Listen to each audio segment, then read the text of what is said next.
Welcome back to the channel. Today we're exploring a huge trend in pop music right now. Artists being accused of copying other artists' aesthetics and styles. Some of these accusations are valid, some aren't. And some situations are way more complicated than people realize. Let's break down what's actually happening in the industry and what we can learn from these controversies. First up is Meghan Trainor's failed rebrand. For years, Meghan had built her career on a very specific sound and image. She was known for her retro pop vibe, her unique production style, her confidence. But in 2025, she decided it was time for a complete transformation. The problem? She looked at what was working for someone else and tried to copy it. Sabrina Carpenter had become the absolute pop it girl with her signature vintage, feminine, old Hollywood look. We're talking corset bodysuits, perfectly styled retro waves, that entire aesthetic. Sabrina nailed it. Her music was good, her branding was cohesive, and fans loved the complete package. When Meghan announced her rebrand, she went all in on trying to replicate that exact formula. New styling, new direction, everything designed to mirror what was making Sabrina successful. But the internet immediately clocked it as inauthentic. Instead of celebrating a new era for Meghan, people were saying things like, "She's trying too hard to be Sabrina," and "This doesn't feel like her at all."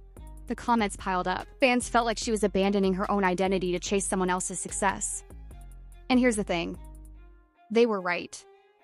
The problem wasn't evolution or growth, it was copying. The timing made it even worse. Sabrina was already absolutely dominating the pop landscape. She had the momentum, the fan base, the cultural moment. Trying to step into that lane when someone else is already owning it completely doesn't work. Fans will always choose the original over the imitation. Always. Meghan's failed rebrand became a lesson for the industry. You can't just take another artist's winning formula and expect it to work for you. Meghan eventually realized she needed to lean into what makes her unique, not what makes someone else successful.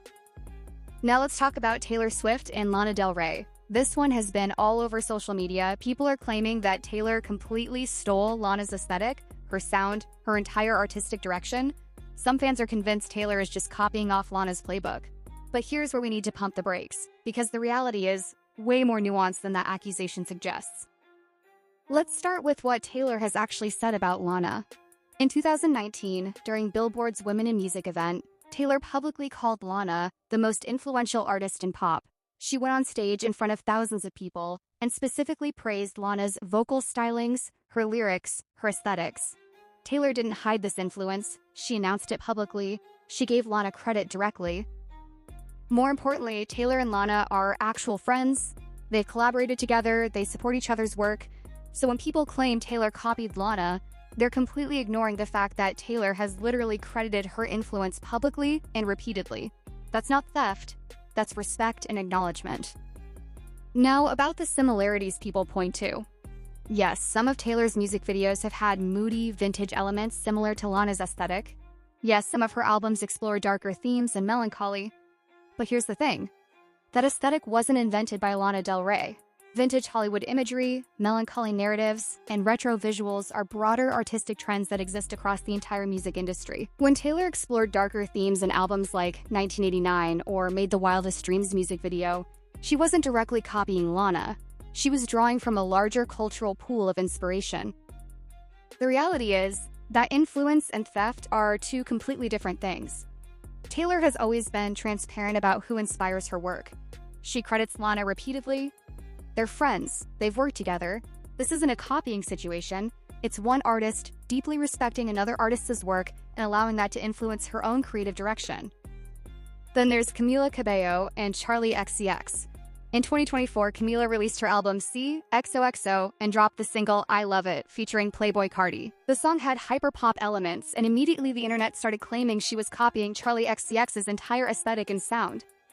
But this narrative completely falls apart when you look at the actual facts. First of all, Camila and Charli have been friends for years, like real friends. Charli literally co-wrote some of Camila's biggest hit songs, Oh My God and Señorita. They've supported Taylor Swift together on tour. They're collaborators, not competitors in some industry battle. So the idea that Camila would be trying to steal from Charli doesn't even make sense, given their actual relationship. When Camila explored hyperpop elements on I Love It, she was simply experimenting with a new sound and direction for her music.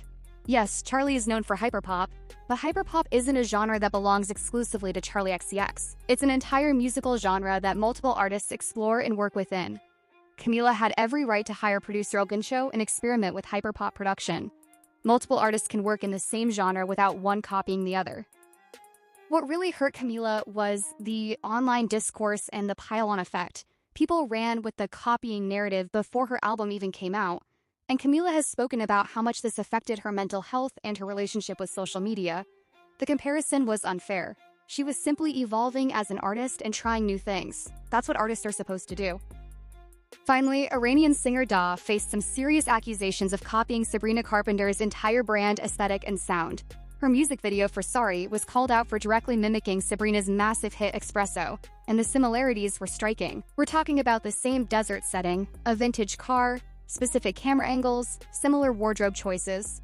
Even the production elements, the kick drums, the sound effects, sounded nearly identical to Espresso. Fans and critics pointed out that while taking inspiration from other artists is normal in the music industry, this project felt like something different. It felt like a soulless cosplay of Sabrina's entire aesthetic without any genuine creative vision of her own. The bigger question became this: why would a professional record label greenlight a project that so blatantly copied another artist's intellectual property and entire persona? That's the real issue here. Thanks for watching. If you found this breakdown helpful, please subscribe to the channel and hit that notification bell so you don't miss our next video. We'll see you next time.